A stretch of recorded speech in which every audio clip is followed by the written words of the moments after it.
हर किसी का सपना होता है केदारनाथ का, लेकिन क्या आप ऐसे केदारनाथ जाएंगे इस तरह से घोड़ों खच्चरों पे जुल्म करके, जिनको ना ठीक से पानी पिलाया जाता है ना ठीक से खाना खिलाया जाता है, और एक दिन में 3 स्लॉट में इनको ऊपर से नीचे नीचे से ऊपर किया जाता है। तो अगले बार अगर आप केदारनाथ का प्लान करें तो ये वीडियो जरूर देखें, और फिर अगर पैरों में हिम्मत है तो पैदल जाकर आप दर्शन करें बाबा का, अन्यथा ना जाए। तो चलिए शुरू करते हैं अपने ऑफ ट्रैक कैसे आप केदारनाथ जाएंगे कोलकाता से।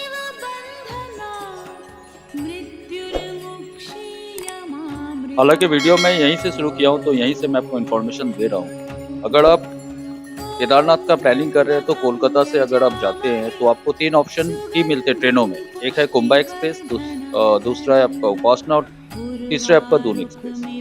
लेकिन अगर आप अचानक प्लान करते हैं और तीनों ट्रेनों में रिजर्वेशन फुल है और अगर आप नहीं जा पा रहे हैं तो सेकंड ऑप्शन ज्यादातर लोग चुनते हैं दिल्ली जाने का, दिल्ली से फिर हरिद्वार। लेकिन आप दिल्ली जाएंगे, दिल्ली में आपको वेटिंग टाइम थोड़ा सा लेना पड़ेगा, क्योंकि वहां से हरिद्वार का जो भी ट्रेन आपको मिलेगी तकरीबन दोपहर के बाद ही मिलेगी। तो फिर इसके लिए बेस्ट ऑप्शन क्या हो सकता है? वीडियो में पूरा बने रहे, वीडियो पूरा अंत तक देखिए, सारे इन्फॉर्मेशन मैं आपको इस वीडियो में बतलाऊंगा। जय बाबा केदारनाथ।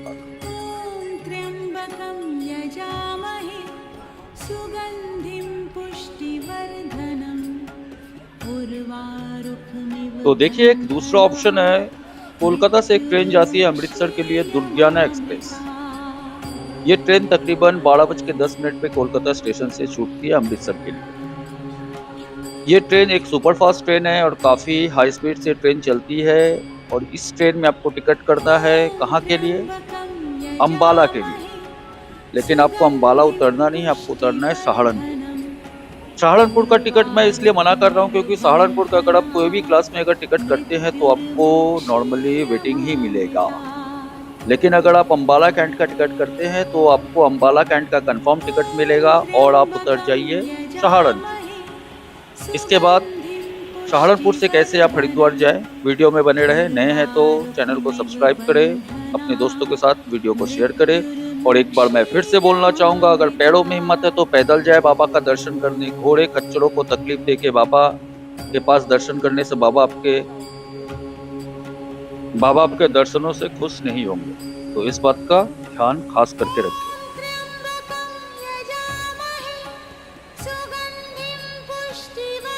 तो सफर में बने रहे और ऐसे ही नज़ारे आप देखते हुए चले बाबा के पास। और साथ ही साथ मैं बतलाता भी रहूंगा कि फिर आप सहारनपुर पहुंच के हरिद्वार कैसे जाएंगे।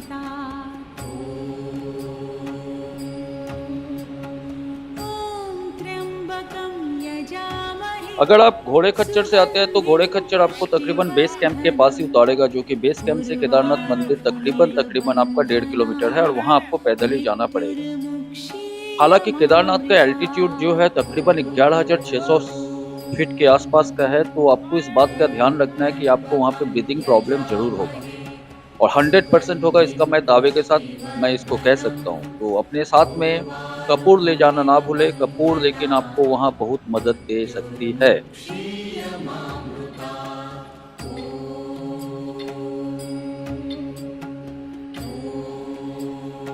ये देख, जय भोलेनाथ।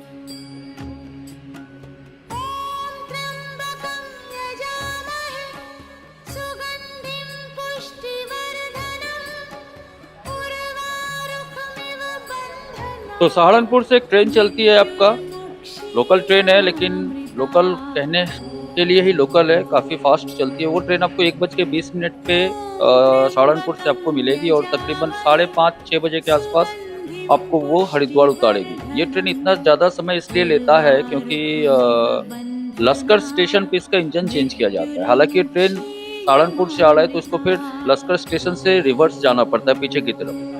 तो इसका इंजन चेंज होने के कारण ट्रेन को यहाँ पे तकरीबन 1 घंटा तक ठहराया जाता है। तो लश्कर स्टेशन से फिर आप वहाँ से हरिद्वार पहुँचेंगे। ट्रेन का किराया आपका तकरीबन 60 रुपया लेता है। 60 रुपया आपका सहारनपुर से देहरादून तक का है, लेकिन आप हरिद्वार उतरते हैं तो किराया थोड़ा सा कम रहता है। तो आप जैसे ही हरिद्वार पहुँच जाएंगे, हरिद्वार पहुँचने के बाद मैं आपको सजेस्ट करूँगा हरिद्वार ना रहे, आप सीधा चले जाए हरिद्वार उतर के ऋषिकेश, क्योंकि हरिद्वार से जो भी बस छूटती है वो तकरीबन 11 बजे तक ही सुबह तक आपको मिलेगी, इसके बाद कोई बस नहीं मिलेगी। अगर आप ऋषिकेश जाते हैं तो ऋषिकेश में ही बस टर्मिनल है जो कि आपको सोनप्रयाग तक के लिए लेके जा सकता है। तो आप वहां से बस पकड़े, सोनप्रयाग पहुंचे।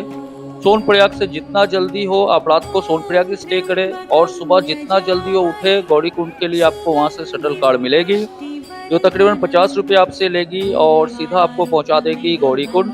गौरीकुंड के तप्त कुंड में स्नान कीजिए, स्नान करके अपना यात्रा शुरू कीजिए।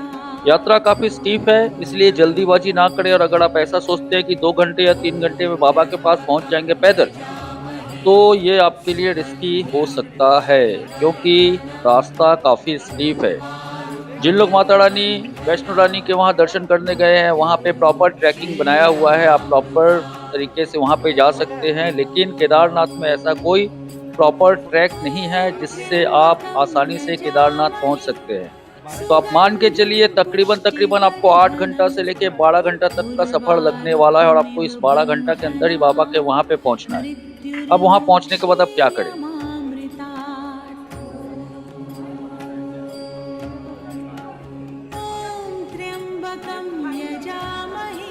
केदारनाथ मंदिर के आसपास अगर रहना चाहते हैं तो पर हेड आपका होटल में तकरीबन 3000 से 3500 पड़ेगा, क्योंकि वहाँ पे काफ़ी हाई रेट रहता है पीक टाइम पे। तो सबसे बेस्ट होता है कि आप टेंट ले, वो भी टेंट कहाँ पे ले, बेस कैंप से थोड़ा आगे जाकर, यानी बेस कैंप और केदारनाथ मंदिर के बीच में आप प्राइवेट टेंट ले, क्योंकि आप अगर अचानक प्लान करते हैं तो GM-BM से आपकी बुकिंग संभव नहीं है। प्राइवेट टेंट आपको 400 से 500 रुपया, हार्डली 700 रुपया में आपको मिल जाएगा। वहाँ पावर पॉइंट का लेकिन प्रॉब्लम होगा, इलेक्ट्रिसिटी उस टेंट में मिलेगा नहीं, तो इस बात का आप खास ख्याल रखें, साथ में पावर बैंक ले जाए, अदरवाइज आपका मोबाइल वगैरह जो भी इलेक्ट्रिक इक्विपमेंट है काम नहीं करेगा। तो टेंट में रहने के बाद, मतलब टेंट लेने के बाद 500 या 600 रुपये में आप जब टेंट लेके रात को वहीं पे थोड़ा सा आराम करें, रात को आराम करने का सुबह एकदम 3 बजे भोर को उठे। हालांकि टेंट में आपको गर्म पानी की सुविधा नहीं रहेगी, तो उस समय आपको याद रखना पड़ेगा कि अगर आप गर्म पानी खरीदते हैं तो 1 बकेट गर्म पानी आपको 200 रुपया तक मिल सकता है। तो इस बात का भी आपको खास ख्याल रखना है। इसके बाद आप जल्दी उठ के नहाएं, नहा के सीधा निकल जाए बाबा के दर्शन के लिए। आप जितना जल्दी सुबह बाबा का दर्शन के लिए जाओगे, आपका उतना ही ज़्यादा चांसेस बनता है बाबा के गर्भ जून में जाने का, बाबा के लिंग को स्पर्श करने का।